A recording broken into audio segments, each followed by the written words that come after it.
आत्मा एफएम यहाँ पे कहानी नहीं, घटना सुनाई जाती है। बनारस, जहाँ सुबह गंगा आरती की रोशनी से आत्मा पवित्र हो जाती है, वहीं रात ढलते ही यह शहर एक और दुनिया में बदल जाता है। यहाँ की गलियां, यहाँ के मंदिर, यहाँ की हवाएं, सब में कोई अदृश्य रहस्य छिपा है। और उन रहस्यों में सबसे गहरा है श्मशान घाट का अंधेरा।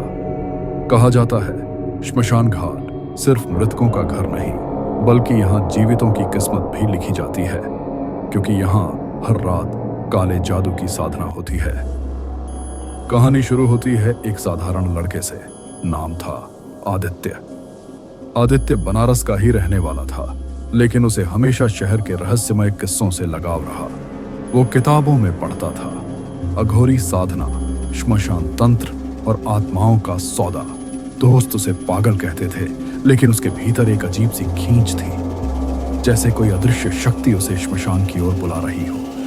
एक रात गंगा के किनारे चलते चलते वो दूर निकल गया और अचानक उसके सामने एक टूटी हुई पगडंडी आई, जो सीधे उस पुराने श्मशान घाट तक जाती थी जहां लोग जाने से डरते थे। आदित्य धीरे धीरे घाट की सीढ़ियां उतरता है। नीचे चारों ओर राख और बुझी चिताओं के ढेर पड़े हैं, लेकिन बीच में एक चिता अब भी जल रही थी। वो ठिठक गया। आधी रात फिर भी आग जल रही थी। तभी उसे सुनाई दिए मंत्रोच्चार के स्वर, गहरी भारी आवाजें, जैसे कोई लोकगीत नहीं बल्कि किसी और ही लोक की भाषा हो। एयूएम काली, एयूएम भैरव, एयूएम मृत्युंजय। आदित्य की सांसें तेज हो गईं। उसने छुप कर देखा। 7-8 तांत्रिक चिता के चारों ओर बैठे हैं। उनके चेहरे राख से लिपटे हुए, हाथों में खोपड़ियां और लाल धागे। बीच में बैठा था एक बूढ़ा तांत्रिक। उसकी आंखें लाल चमक रही थीं। वह राख अपने माथे पर मल कर चीखता है, हे मृत्यु की देवी, हे श्मशान की रानी, आज की साधना पूरी होगी, आत्मा का सौदा तय होगा। आग से धुआं उठा और उस धुएं से एक काला साया उभर आया। चेहरा इंसान का नहीं था। उसकी आंखें अंगारे जैसी जल रही थीं। वो धीरे धीरे चिता के ऊपर मंडराने लगा। आदित्य कांप गया। उसने अपनी आंखों से देखा, लाश की आत्मा को बुलाया जा चुका था। आत्मा गरजती हुई बोली, क्या चाहिए तुझे? तांत्रिक की हंसी घाट में गूंज उठी। शक्ति, अमरत्व और मौत पर अधिकार। आत्मा चीख उठी, तो खून देना होगा, जीवित का खून। तभी आदित्य का पैर लकड़ी से टकराया की आवाज घाट में गूंज गई। सारे तांत्रिक एक साथ रुक गए। उनकी आंखें अंधेरे में चमक उठीं और अगले ही पल बूढ़ा तांत्रिक बोला, कौन है वहां? सामने आ। श्मशान घाट का अंधेरा अब सिर्फ साधना का नहीं, बल्कि आदित्य के लिए मौत का दरवाजा बन चुका था। आदित्य का दिल तेजी से धड़क रहा था। अंधेरे में छुपा वह सोच रहा था कि शायद उसकी आहट किसी ने नहीं सुनी होगी, लेकिन श्मशान घाट की खामोशी हर आवाज को तेज बना देती है। बूढ़े तांत्रिक की आंखें अब आग की तरह चमक रही थीं। उसने मंत्रोच्चार रोक दिया। बाकी शिष्य भी स्थिर हो गए, मानो किसी नए शिकार की गंध सूंघ ली हो। तांत्रिक की नजर, तांत्रिक ने राख से लिपटी उंगली उठाकर इशारा किया। एक शिष्य तुरंत उठा और चिता के पार जाकर अंधेरे की तरफ बढ़ा। आदित्य डर के मारे जमीन पर दबक गया, लेकिन देर हो चुकी थी। पीछे से किसी ने उसका कंधा पकड़ लिया। अगले ही पल आदित्य को घसीटकर उस जलती हुई चिता के सामने ला फेंका गया। तांत्रिक उसकी आंखों में झांकता है। उसकी आवाज भारी और डरावनी थी, तो यह है हमारी साधना का मेहमान। श्मशान की रात में जो भी भटक कर आए, वो कभी लौट नहीं सकता। आदित्य कांपते हुए बोला, मां, मुझे जाने दो, मैंने कुछ नहीं देखा। तांत्रिक हंस पड़ा। उसकी हंसी घाट की दीवारों से टकराकर कई गुना बढ़ गई। कुछ नहीं देखा? तूने वही देखा है जो देखने के बाद कोई जीवित नहीं बचता। चिता से उठी आत्मा फिर गरजती है, खून, खून चाहिए, तभी सौदा पूरा होगा। तांत्रिक ने अपनी हथेली आगे बढ़ाई, उस पर चाकू से गहरी कट लगाई और खून चिता पर टपकाया। लपटें लाल हो गईं, लेकिन आत्मा ने चीख कर कहा, नहीं, ये खून बूढ़ा है, मुझे ताजा खून चाहिए, जीवित की सांसों वाला। सभी की नजर अब आदित्य पर टिक गई। तांत्रिक ने मंद स्वर में कहा, आज श्मशान ने खुद हमें बलि भेजी है। आदित्य की रगों में खून जम गया। वह चिल्लाया, नहीं, मुझे छोड़ दो, मैंने तुम्हारा क्या बिगाड़ा है? लेकिन उसकी चीखें राख और मंत्रों के बीच खो गईं। बलि की तैयारी। तांत्रिकों ने आदित्य को पकड़कर चिता के पास बांध दिया। चारों ओर खोपड़ियां रखी गईं। मंत्र तेज होते गए। इहिया एवं काली एवं भैरव रक्तम बलिदेहे। आग भड़क उठी। लाश के ऊपर मंडराती आत्मा और विकराल होती जा रही थी। उसका चेहरा अब और स्पष्ट था। आधी औरत, आधा दानव, आंखों से खून के आंसू टपक रहे थे। तांत्रिक हाथ उठाकर बोला, हे देवी, यह है तेरे लिए जीवित बलि। आज से हमें 100 साल की शक्ति प्रदान कर। चाकू हवा में उठा और अगला क्षण आदित्य की आखिरी सांस हो सकता था। लेकिन ठीक उसी वक्त कुछ अजीब हुआ। गंगा से उठी तेज हवा श्मशान घाट पर फैली। चिता की लपटें अचानक नीली हो गईं। घंटियों की आवाज पूरे घाट में गूंजने लगी। आत्मा ने चीख कर कहा, नहीं, यह संभव नहीं, कोई अदृश्य शक्ति मेरे मार्ग में खड़ी है। तांत्रिक घबराकर मंत्र दोहराने लगा। शिष्य कांपने लगे और आदित्य, उसके सामने अंधेरे में एक उजली आकृति उभर रही थी, मानो कोई उसकी रक्षा के लिए आ गया हो। वो कौन था? देवता, कोई साधु, या फिर खुद आदित्य की किस्मत का चमत्कार। आदित्य ने अपनी आंखें कसकर बंद कर ली थी। उसे लगा अगला पल उसकी जिंदगी का आखिरी होगा। लेकिन तभी श्मशान घाट में एक ऐसी गूंज उठी जो तांत्रिक के मंत्रों से भी अधिक शक्तिशाली थी। ओम नमः शिवाय। यह आवाज हवा को चीरती हुई घाट पर गूंजने लगी और देखते ही देखते धुएं के बीच से सफेद वस्त्रधारी एक साधु प्रकट हुआ। उसके मस्तक पर भस्म का तिलक, हाथ में त्रिशूल, आंखों से दिव्य प्रकाश फूट रहा था। तांत्रिक हड़बड़ा गया। उसके चेहरे की कठोरता डर में बदलने लगी। उसने चिल्लाकर कहा, तुम यहां कैसे आए? यह तो मेरी साधना का स्थान है। साधु शांत स्वर में बोले, श्मशान भगवान का है, तेरा नहीं। तूने जो खेल आत्माओं से खेला है, आज उसका अंत यही होगा। शिष्य एक एक कर पीछे हटने लगे। आत्मा गरज उठी, यह साधु मुझे रोक नहीं सकता। मेरा सौदा अधूरा है। मुझे रक्त चाहिए, जीवित रक्त। आत्मा लपटों से निकलकर आदित्य पर झपटी, लेकिन साधु ने त्रिशूल उठाकर मंत्रोच्चार किया, ओम त्र्यंबकम यजामहे। त्रिशूल से प्रकाश की किरण निकली, जिसने आत्मा को चिता से दूर धकेल दिया। उसकी चीख घाट के पत्थरों को हिला गई। तांत्रिक और साधु का टकराव। तांत्रिक ने हार मानने से इनकार कर दिया। उसने अपने चारों ओर राख से तंत्र मंडल खींचा और सातों शिष्य फिर से मंत्र गाने लगे। खोपड़ियों की आंखों से लाल रोशनी चमकने लगी। तांत्रिक ने जमीन से एक काली तलवार उठाई। उसने चिल्लाकर कहा, साधु, तेरी भक्ति आज मेरी शक्ति से हार जाएगी। ये आत्मा मेरी है और ये लड़का मेरी बलि। साधु ने शांति से त्रिशूल उठाया। आवाज गूंजी, भक्ति कभी हारती नहीं और अधर्म कभी जीतता नहीं। दोनों के मंत्र टकराए। श्मशान घाट पर आग के गोले, राख और बिजली की तरह चमक उठी। आसमान में कौए और उल्लू एक साथ चीखने लगे। लाशें चिताओं पर हिलने लगी, मानो पूरा श्मशान जीवित हो गया हो। आदित्य अभी भी बंधा पड़ा था, लेकिन तभी उसकी जेब से वह छोटी सी रुद्राक्ष माला गिर गई, जो उसकी मां ने जाते समय दी थी। वह माला जमीन पर गिरी और खुद ब खुद चमक उठी। उसका प्रकाश सीधा तांत्रिक के मंडल पर पड़ा। मंडल टूट गया। शिष्य धराशायी हो गए। साधु ने उस पल का लाभ उठाया। उन्होंने त्रिशूल सीधा आत्मा की ओर किया। एक तेज किरण निकली और आत्मा धुएं के भंवर में चीखते हुए विलीन हो गई। तांत्रिक जमीन पर गिर पड़ा। उसकी काली तलवार राख बनकर बिखर गई।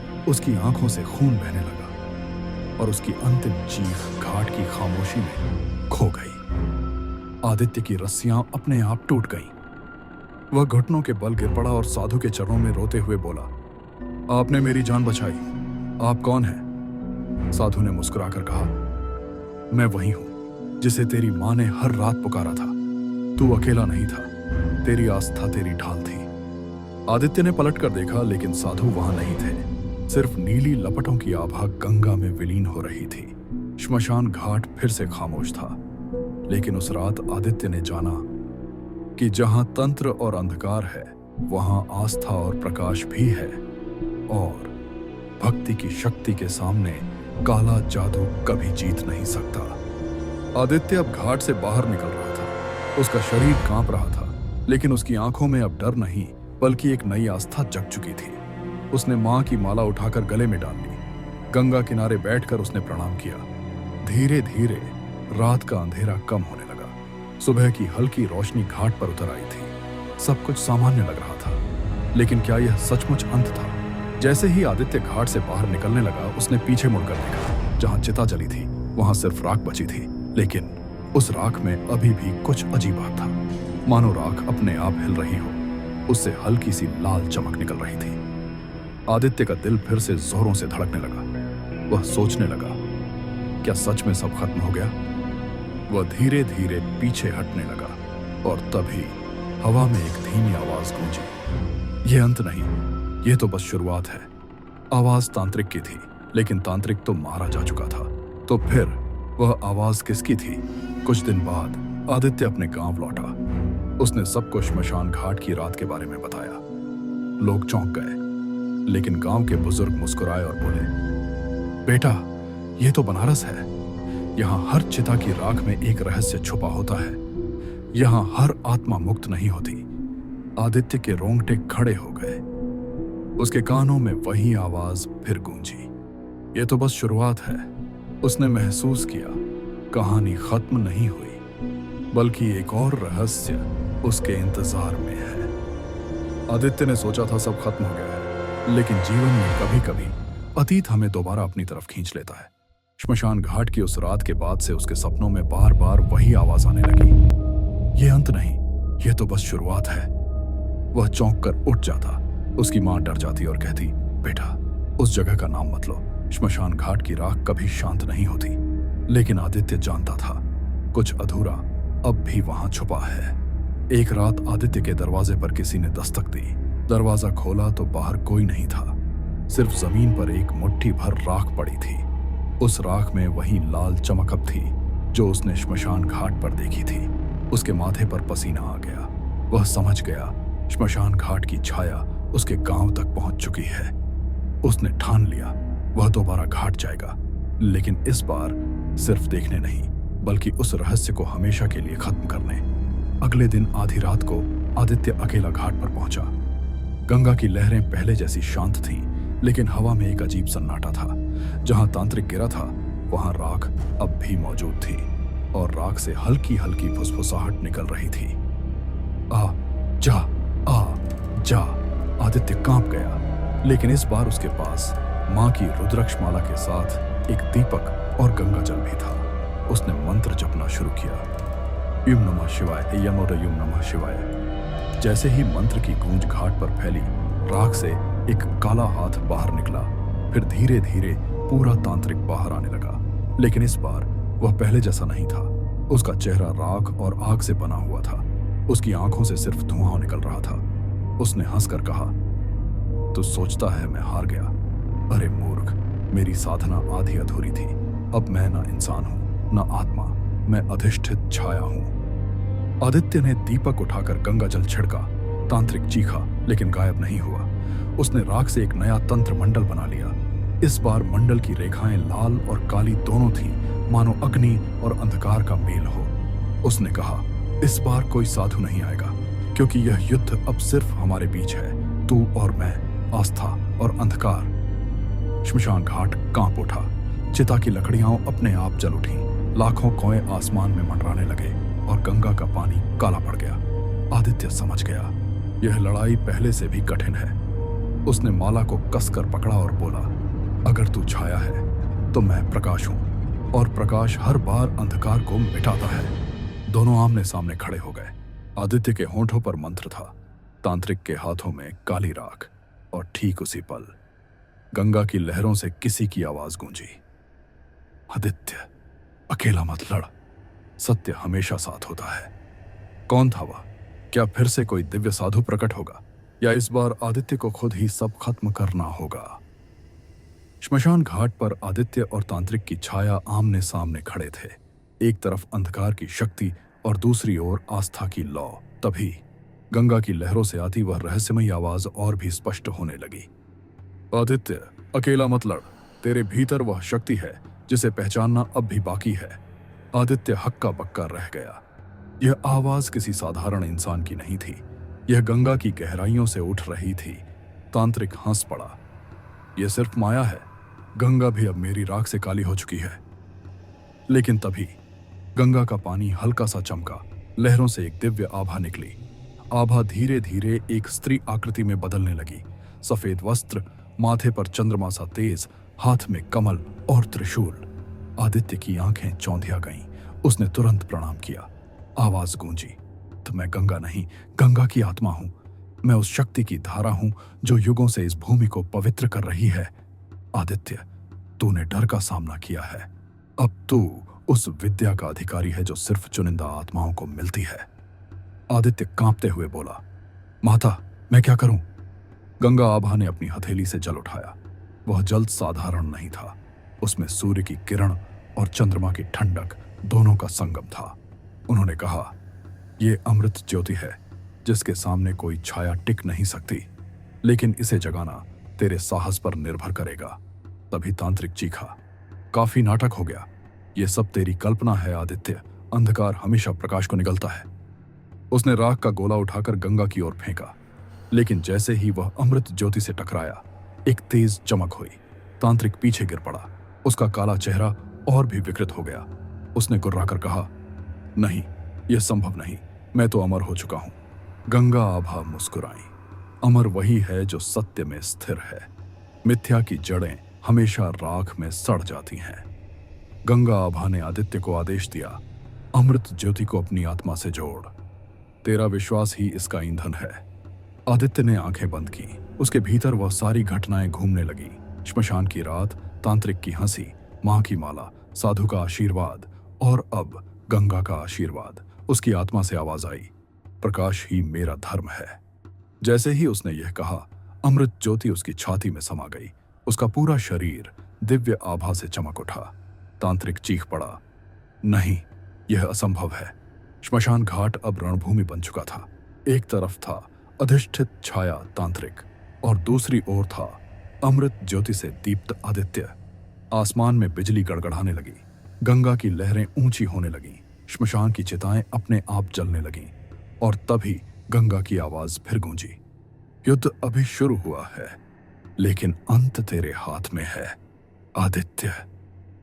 श्मशान घाट अब रणभूमि बन चुका था। आसमान काला पड़ गया था। हर चिता की राख लाल आग बनकर उड़ रही थी। एक तरफ आदित्य खड़ा था, उसके शरीर से दिव्य अमृत ज्योति निकल रही थी, और दूसरी तरफ तांत्रिक की विकृत आत्मा, जिसकी छाया अब 10 गुना बड़ी हो चुकी थी। पहला टकराव, तांत्रिक ने गरजते हुए कहा, तू सोचता है कि तेरी छोटी सी लौ मेरे अंधकार को मिटा देगी? मैं वो छाया हूं जो युगों से इस घाट पर पल रही है। उसने अपने हाथ से राख का विशाल भंवर उठाया। वह भंवर आदित्य पर टूट पड़ा, लेकिन आदित्य ने आंखें बंद की और जैसे ही खोला, उसकी छाती से अमृत ज्योति की किरण निकली। वह राख का भंवर हवा में ही राख बनकर बिखर गया। गंगा की लहरें ताली की तरह गूंज उठीं। तांत्रिक चीखा, नहीं, यह संभव नहीं। तभी तांत्रिक ने अपने मंत्र से श्मशान की आत्माओं को बुलाया। सैकड़ों काली परछाइयां जलती चिताओं से उठीं। उनकी आंखें लाल थीं और वे आदित्य को घेरने लगीं। आदित्य ने माला पकड़कर कहा, प्रकाश ही मेरा धर्म है। जैसे ही उसने मंत्र बोला, उसके चारों ओर अमृत ज्योति का गोला बन गया।